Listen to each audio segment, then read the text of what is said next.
Welcome back to Grief Inspired. Today we are talking about feeling lonely in grief.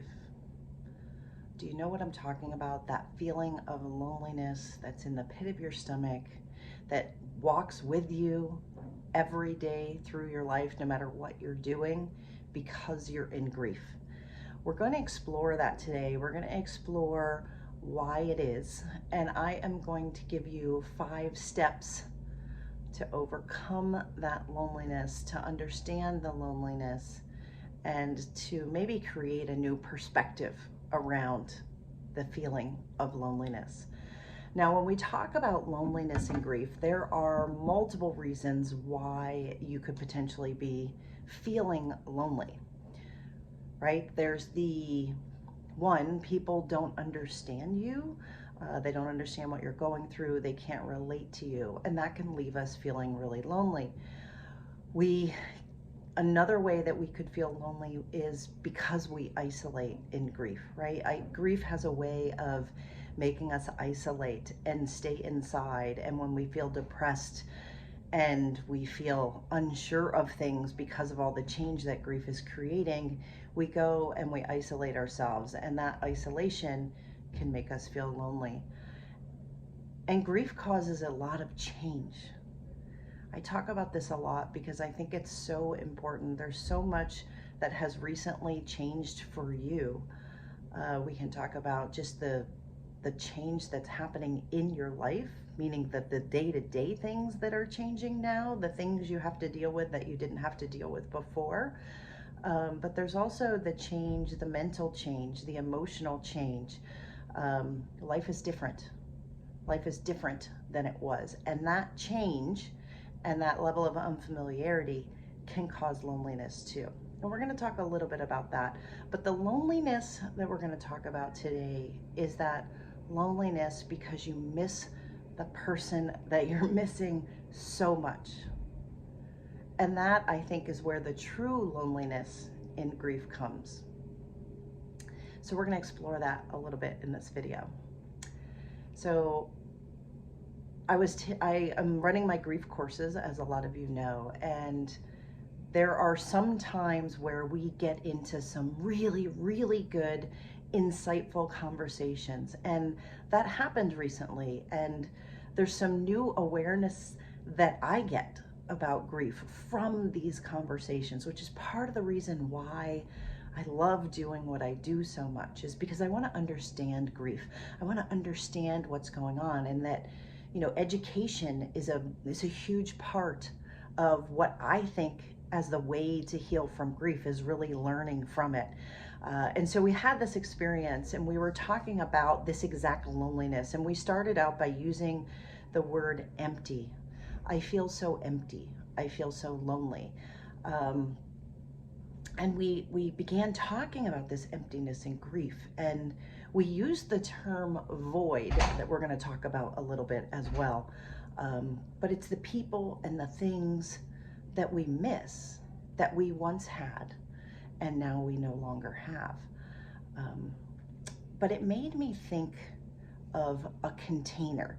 If you think of your life, the life that you had before your loss, as a container. I happen to be in a hotel room today, so this is a really good example. This is a container. You can see it's wrapped in plastic. It's a cup. It's a container. But the whole purpose of this is to use it. And right now, it's empty. The cup is empty.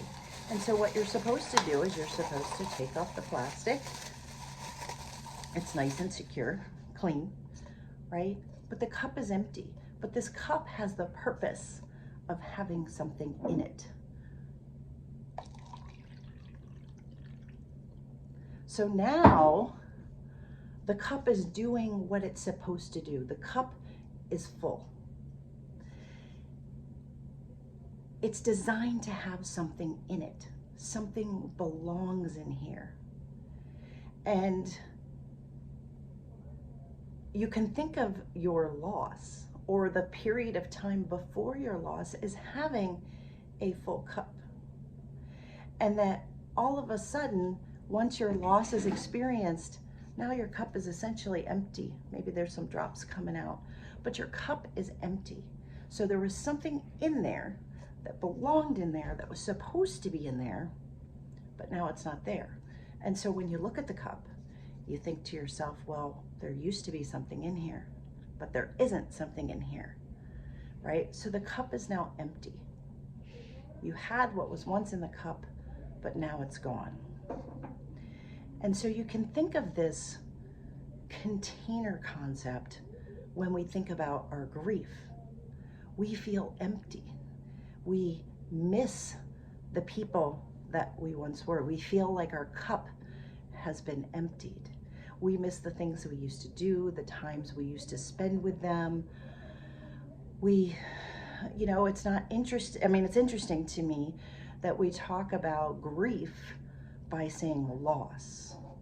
There was something in our cup and now it's lost. We talk about the emptiness and the loss that grief creates. And when we talked about the word void and the word void that came up, I loved that word because it just seemed to have so much more depth. Like, not only is it missing, not only is it lost, but it was taken.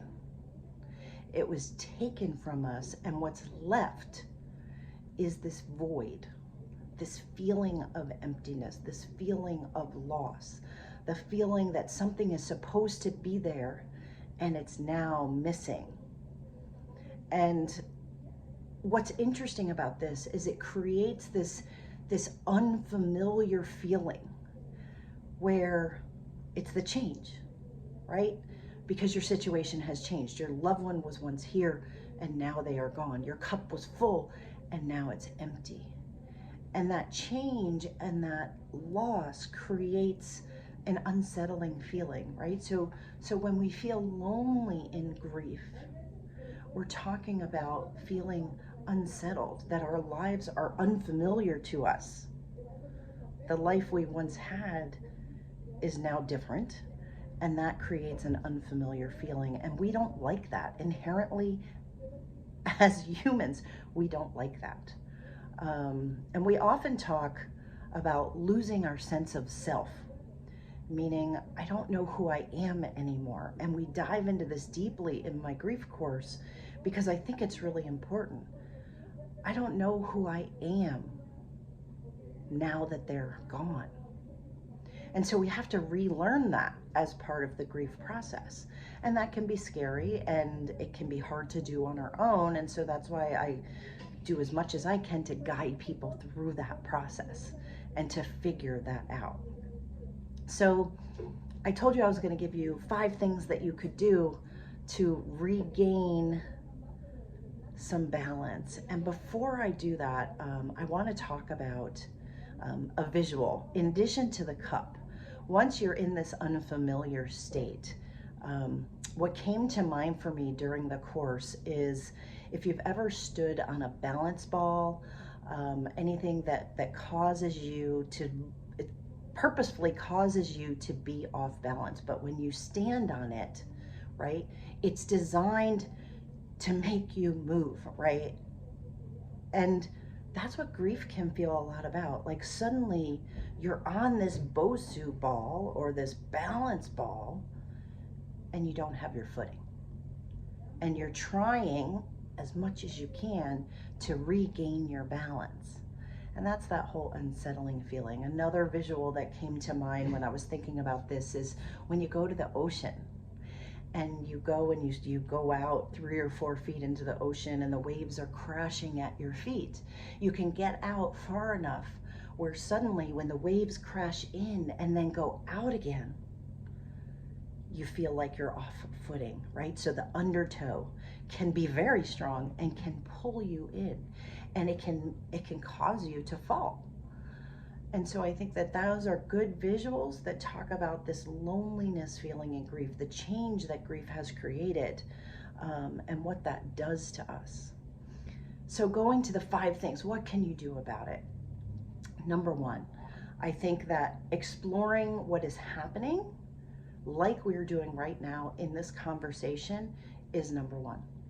And think about it for you. How do you feel like you've lost your footing? How do you feel unsettled? And what's causing that? And how has your life changed? I think that's number one, is exploring what that is. What is unfamiliar? What was once familiar, and what about your life right now is so unfamiliar, and what's causing you to feel so unsettled, right? Because it's not necessarily, of course, it's because of the person that you lost, but what's the change that's happening to you now because they are no longer with you? And that's what leaves us feeling unsettled. Second is to acknowledge that this is part of the process. I think sometimes, and the reason why I do a lot of these videos, is there's so much about grief that I personally was left feeling like, man, I wish somebody had told me this. Like, I didn't know that this was going to happen. And then when it happens to us, we're not really sure, like, is this normal? Like, is this normal? Do other people experience this? And we don't talk about it as much as we should, right? Another reason why I do these videos. But this is normal, and it is part of the process. And it happens to all of us. The unfamiliar, change, is uncomfortable to us as humans, as a society. And you have to keep in mind, going neurobiologically, 90% of our days, our thoughts, our actions, the things we do, the places we go, the food we eat, 90% of that is just unconscious. We make choices all day long from our subconscious mind. And only 10% of our mind is conscious. So what does that mean? That means that we are creatures of habit. And when that habit is disrupted, we feel unfamiliar. So just know that that is part of the process and very normal. So that's number two. Number three is that when we feel lonely in grief, it's because we've lost them.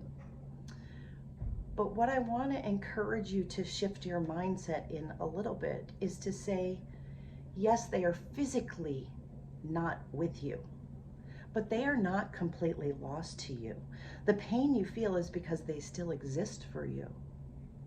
If you immediately forgot about them, once they passed on, there would be no pain, right? So the relationship that you have with the person that you've lost still exists.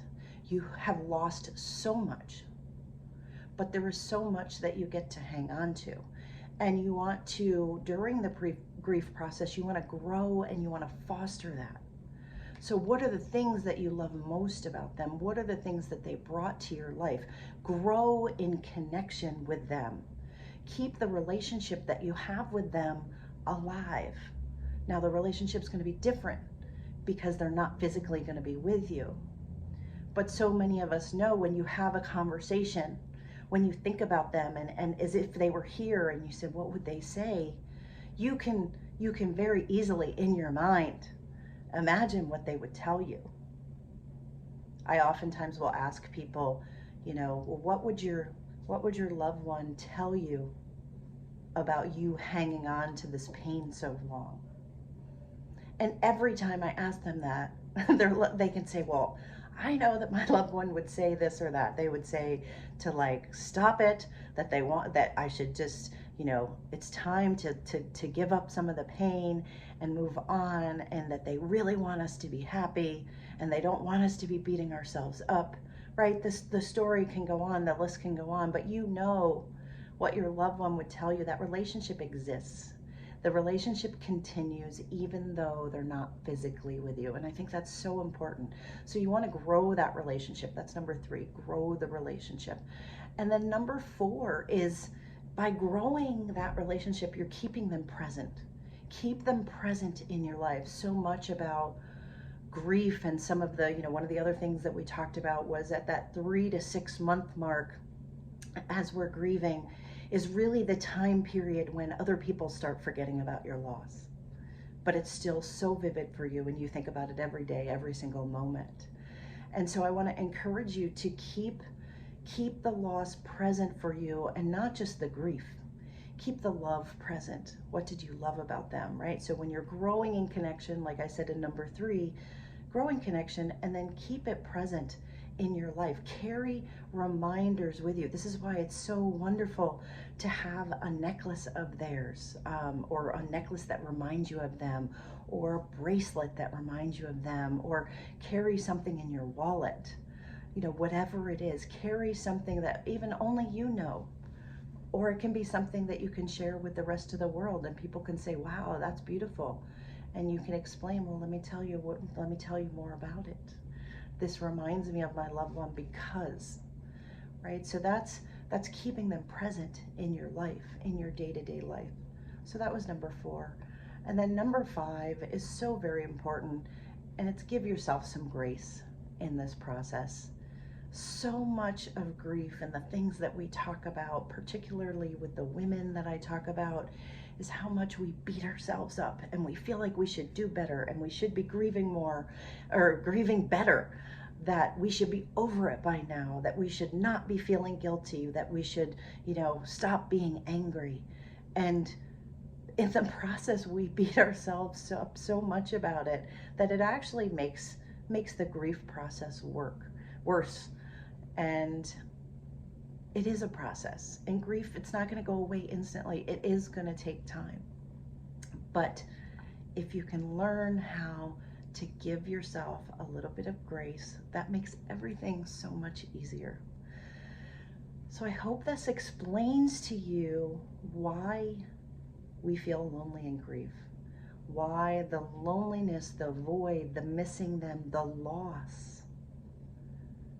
is so impactful in our lives. And so in order to regain our footing, we explore it. We acknowledge that it's part of the process.